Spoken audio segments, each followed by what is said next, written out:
Yo guys, selamat datang di channel Fan Cerita Manhwa. Kali ini kita akan melanjutkan alur cerita Kang Go-put jadi kurir para dewa. Dan ini bagian ke-20 dari cerita kali ini. Dan pastikan kalian sudah menonton episode pertamanya biar nyambung alur ceritanya. Kalian bisa cek di playlist untuk video yang lainnya. Baiklah, tanpa berlama-lama lagi, langsung saja kita mulai ceritanya. Singkat cerita, keesokan harinya, Shin memperlihatkan Ha-jun yang sedang membangunkan Lucio dari tidurnya. Ha-jun mengingatkan Lucio jika mereka tidak memiliki banyak waktu lagi. Ia meminta Lucio untuk segera bergegas agar tidak tertinggal oleh kapal. Mendengar Ha-jun yang terus-terusan mengomel, Lucio pun terpaksa bangun dan memintanya untuk berhenti mengomel. Sembari melihat matahari terbit, Ha-jun merasa penasaran dengan Theseus. Apa dia berhasil mengumpulkan kru untuk bergabung dengan mereka? Kemudian Shin berpindah ke hari sebelumnya. Tepat di malam hari, saat itu Theseus meminta Ha-jun untuk segera tidur karena mereka akan berangkat saat matahari terbit, dan dirinya akan mengumpulkan beberapa orang untuk bergabung dalam perjalanan ini. Namun Ha-jun meminta Theseus untuk menjelaskan apa yang sebenarnya terjadi. Bukankah kamu sudah mengalahkan monster itu sejak lama? Theseus pun mengiyakan jika dirinya memang sudah mengalahkannya dengan bantuan Ariadne dan Ceretan Princess. Dijelaskan jika monster Minotaur adalah suatu monster yang terlahir dari ketabuhan yang sangat keji sehingga membawa aib bagi Raja Minos dan juga bagi seluruh kerajaannya. Monster itu dikatakan sebagai hukuman ilahi di Kreta sebagai balasan karena berani menipu dewa. Karena itulah Theseus berusaha mempercepat perjalanan mereka. Dirinya ingin menjadi orang yang benar-benar menghabisi monster itu untuk selamanya. Dirinya juga tidak akan melakukan kesalahan seperti sebelumnya yang berakhir dengan tragedi yang terjadi saat ini.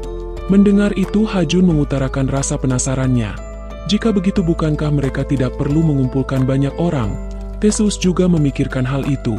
Namun ia mendengar apa yang dikatakan Hercules padanya.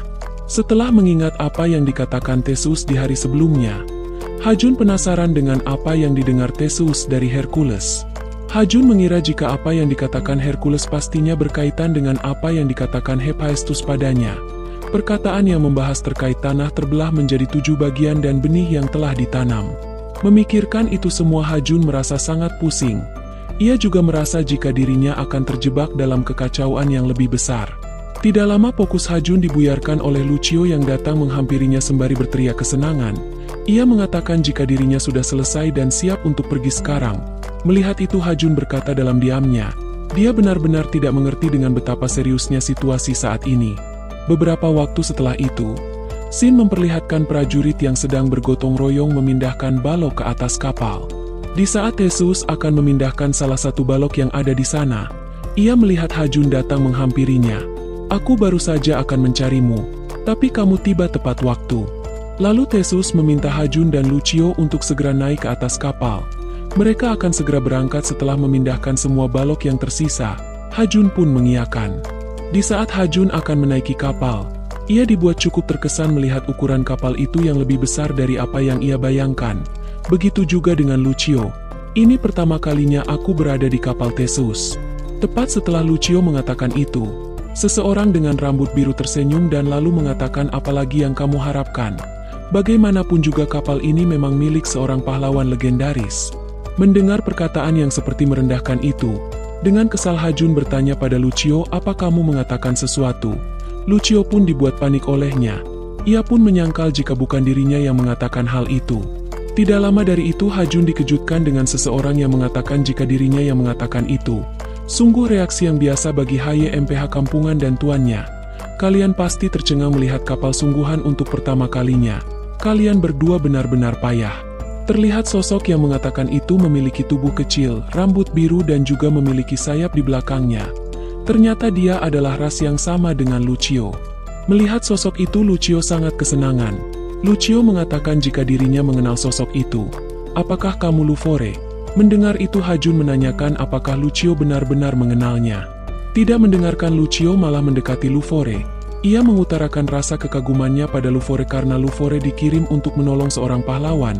Melihat reaksi Lucio yang seperti itu, Lufore merasa sangat risih.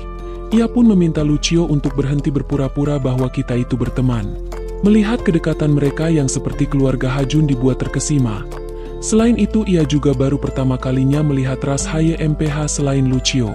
Tidak lama dari itu, Lufore dikejutkan dengan Theseus yang menanyakan apa yang sedang Lufore lakukan di sini.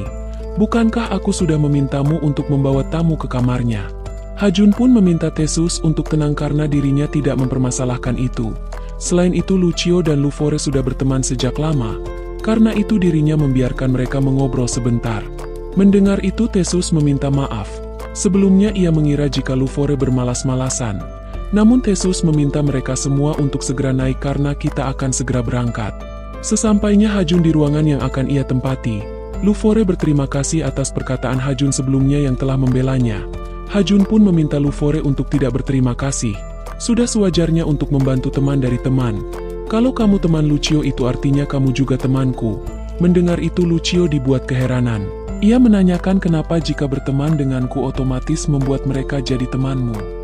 Dengan kesal Hajun menimpali jika dirinya hanya berusaha untuk bersikap sopan. Tidak terima Lucio meminta Hajun untuk tidak terlalu akrab karena Hajun dan Lufore baru bertemu.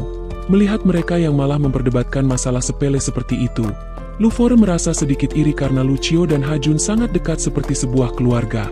Lalu Lufore berbalik pergi sembari mengatakan kamu benar-benar menemukan dirimu sebagai pahlawan yang sangat baik. Mendengar itu Hajun dibuat keheranan dengan apa yang Lufore katakan. Ada apa dengannya? Kamu tidak berpikir jika Theseus memperlakukanmu dengan buruk? Lucio menimpali mungkin tidak. Theseus dikenal baik terhadap ras HYMPH. Meski begitu, pada akhirnya HYMPH tetaplah HYMPH. Kami selalu diperlakukan sedikit lebih baik daripada pelayan. Yang berarti itu membuatmu berbeda dari pahlawan lainnya. Mendengar itu Hajun merasa prihatin pada mereka. Setiap dewa dan pahlawan yang Hajun temui selalu memperlakukan ras HYMPH seperti sebuah objek. Kurasa hal itu sudah tertanam dalam diri mereka. Karena mitologi Yunani berakar pada periode ketika perbudakan merupakan suatu yang diterima. Bagi seseorang sepertiku yang hidup di dunia saat ini sangat sulit memahami hal-hal tersebut. Beberapa saat setelah itu mereka pun tinggal seperempat jalan lagi untuk sampai ke kota Krete. Walaupun yang terlihat hanyalah sebuah tebing dari pegunungan. Namun kekacauan yang terjadi di kota Krete dapat dilihat dengan jelas dari asap-asap yang mengepul keluar. Sembari memandangi asap yang mengepul itu, Theseus tidak menyangka jika dirinya akan melihat hal ini lagi. Ia juga tidak pernah mengira akan kembali ke labirin lagi untuk menaklukkan monster yang sama. Singkat cerita mereka semua pun tiba di kota Krete. Terlihat bangunan di sana pun sudah banyak mengalami kerusakan. Dan juga mayat-mayat bergelimpangan di setiap jalan. Melihat itu Hajun sangat terkejut. Ia tidak menyangka jika seluruh kota Krete bisa hancur seperti ini. Theseus menduga jika itu semua pasti disebabkan oleh Minotaur. Lalu ia memerintahkan prajuritnya untuk menemukan korban yang selamat dan mengevakuasinya. Beberapa saat setelah itu, Lufore berteriak meminta semua orang untuk melihat ke arah depan. Bangunan itu terlihat tidak mengalami kerusakan sedikit pun. Tanpa pikir panjang, Theseus mengajak mereka untuk segera memeriksanya. Tepat di depan pintu mereka melihat cairan merah yang berserakan. Namun yang membuatnya keheranan yaitu cairan merah itu berakhir di depan pintu. Theseus menduga jika Minotaur ada di dalamnya. Saat Theseus membukanya, ia pun dibuat cukup lega karena di sana hanya terdapat orang-orang yang selamat. Orang-orang itu berteriak meminta untuk tidak menyakiti mereka. Beruntungnya ada beberapa orang yang mengenali Theseus, yang awalnya dipenuhi rasa takut dan kecemasan. Kini telah terganti dengan rasa bahagia karena Theseus datang menyelamatkan mereka. Theseus pun memerintahkan prajuritnya untuk mengevakuasi warga yang ada di sana ke atas kapal. Hajun mengutarakan rasa syukurnya karena masih banyak warga yang selamat dari bencana yang disebabkan Minotaur. Meski begitu Theseus merasa kecewa karena dirinya datang terlambat. Warga yang selamat tidak sebanyak yang ia harapkan dan juga Raja Minos hilang entah kemana. Tidak lama dari itu seorang kakek tua datang menghampiri mereka dan mengatakan jika Raja Minos dibawa pergi oleh Minotaur ke dalam labirin. Mendengar itu Theseus sangat terkejut. Ia tidak menyangka jika Raja Minos akan dibawa ke dalam labirin.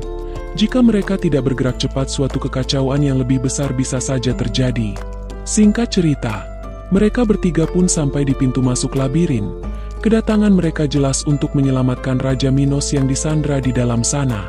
Theseus tidak pernah membayangkan jika Minotaur akan bersembunyi di dalam labirin lagi. Jika sebelumnya ia mengetahui hal ini mungkin ia tidak akan membawa banyak orang untuk datang ke tempat ini. Dijelaskan jika labirin itu dibuat oleh Daedalus yang diperintahkan Raja Minos. Labirin yang dipenuhi dengan jalan buntu dan juga berkelak-kelok sehingga membuat mereka mustahil keluar dari dalam sana. Hajun pun merasa sangat sial dengan situasi saat ini. Ia khawatir jika dirinya masuk ke dalam labirin ini ia tidak akan pernah kembali. Ia pun mengingat jika tugas yang ia dapatkan hanya sebatas mencari tahu alasan utusan dari kota Kret tidak sampai ke Olympus. Karena ia sudah mengetahui situasi yang terjadi, tugas Hajun pun sudah berakhir sampai di sini. Di saat Hajun akan mengatakan pada Theseus jika tugasnya sudah selesai, ia dikejutkan dengan suara ding yang terdengar dari handphonenya. Sistem memerintahkan Hajun untuk bergabung dengan Theseus memasuki labirin dan meminta Hajun untuk mengungkapkan kebenaran di balik apa yang terjadi saat ini. Hajun pun menjadi sangat kesal pada sistem yang memintanya untuk masuk ke dalam sana. Tepat setelah itu Theseus memanggil Hajun. Ia meminta Hajun untuk mengikatkan benang pada tiang yang ada di dekat pintu. Theseus menjelaskan jika mereka akan mengulur tali itu sepanjang jalan di dalam sana agar nantinya mereka tidak tersesat dan bisa dengan mudah menemukan jalan keluarnya. Beberapa waktu setelah itu, mereka pun sudah setengah jalan memasuki labirin. Tidak lama Theseus menghentikan langkahnya yang membuat Hajun menanyakan alasan Theseus menghentikan langkahnya. Theseus menjelaskan jika dirinya merasa ada sesuatu yang aneh. Ia merasa jika suasana labirin saat ini tidak terasa seperti sebelumnya. Sekarang udara yang ia rasakan di dalam sini terasa lebih lembab. Mendengar Theseus mengatakan itu, Lucio menambahkan jika dirinya mencium bau yang tidak sedap. Aroma yang lebih menyengat daripada darah. Di saat Lucio mengatakan jika dirinya sangat yakin pernah mencium bau seperti ini di suatu tempat, ia pun dikejutkan dengan sesuatu yang berjatuhan tepat mengenai kepalanya. Di saat Lucio menoleh ke arah atas, ia melihat sosok yang seperti lendir dengan banyak mata yang menghiasinya. Lucio pun langsung berteriak ketakutan melihat sesuatu yang sangat menjijikan. Merasa penasaran dengan apa yang Lucio lihat sampai membuatnya berteriak, Hajun pun segera menoleh ke atas dan ia pun dibuat sangat terkejut melihat monster itu ada di sana. Monster yang pernah ia lihat saat berada di Dungeon Hyundai dan juga Gunung Hercules. Hajun pun menjadi sangat yakin jika yang terjadi di kota Kret ada hubungannya dengan apa yang dikatakan Hephaestus kepadanya. Melihat itu Theseus dibuat kebingungan, ia bertanya-tanya monster apa yang ada di atas sana. Sejak kapan monster seperti itu hidup di dalam labirin? Tidak memusingkan monster apa yang ia hadapi, Theseus segera melompat dan melesatkan puluhan tebasan ke arah monster itu sampai tercincang menjadi beberapa kepingan. Hajun pun dibuat sangat terkejut melihatnya. Ia tidak menyangka jika Theseus mampu menghabisi monster itu hanya dengan sekali gerakan saja. Dengan heran Theseus menanyakan apakah Hajun mengetahui monster apa yang baru saja ia hadapi. Hajun pun mengiyakan karena dirinya pernah bertemu beberapa kali dengan monster itu. Namun monster yang ia lihat saat ini sangat kecil dari apa yang pernah ia lihat sebelumnya. Mendengar itu Theseus merasa tidak memungkinkan untuk melanjutkan perjalanan. Akan sangat berbahaya jika bertemu dengan monster yang lebih besar lagi. Ia menyarankan untuk kembali terlebih dulu dan datang lagi dengan strategi baru. Namun tepat setelah ia mengatakan itu mereka dikejutkan dengan sebuah guncangan yang sangat kuat di sana. Dengan panik Theseus mengatakan apa itu sudah dimulai. Hajun pun menjadi keheranan mendengarnya. Lalu ia menanyakan apa yang sudah dimulai. Tidak lama Lucio berteriak meminta Hajun untuk fokus melihat ke depan. Terlihat di depan sana dinding labirin mulai bergerak dan mengubah setiap struktur dinding. Melihat Hajun yang terdiam, kebingungan Theseus berteriak meminta Hajun untuk jangan diam saja karena mereka tidak memiliki banyak waktu dan meminta Hajun untuk segera mendekat ke arahnya. Akan tetapi sebelum Hajun merespon ucapan Theseus, sebuah tembok muncul dan menyatu di depannya sehingga mereka pun terpisah. Melihat itu Hajun baru menyadari jika itulah alasan labirin ini disebut labirin mematikan dan selalu memakan korban. Ia pun menjadi sangat panik dengan apa yang harus dilakukan karena dirinya baru pertama kali memasuki sebuah labirin apalagi yang seperti ini. Dengan sedih Lucio menanyakan apa yang harus mereka lakukan. Hajun menimpali jika untuk saat ini mereka harus mencari Theseus terlebih dulu. Menemukan seseorang yang sudah mengetahui labirin ini akan jauh lebih membantu. Sembari menelusuri jalur yang ia tuju, Hajun merasa khawatir jika dindingnya berubah lagi. Dan jika memisahkan dirinya dengan Lucio itu akan menjadi lebih merepotkan. Meskipun mereka terpisah karena susunan dinding yang berubah, Hajun yakin jika jalannya masih tetap terhubung. Selama kami punya jalan keluarnya tidak ada alasan untuk panik. Selain itu ia juga belum menggunakan helm Kiene dan suit pakaiannya sehingga bisa digunakan kapan saja ketika ada bahaya. Namun Hajun merasa sangat kesal pada Theseus yang tidak menceritakan tentang dinding labirin yang akan berubah.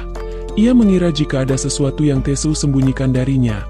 Ia juga merasa tidak masuk akal jika Minotaur saja bisa keluar dari tempat ini dengan mudahnya.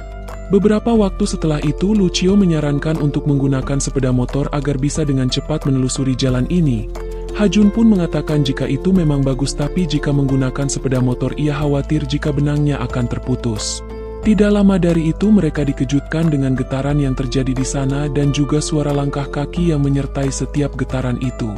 Ha-jun pun segera bersembunyi di sudut belokan. Ia dibuat cukup panik dengan langkah kaki itu yang terdengar sangat berat, menandakan ada monster besar yang mendekat.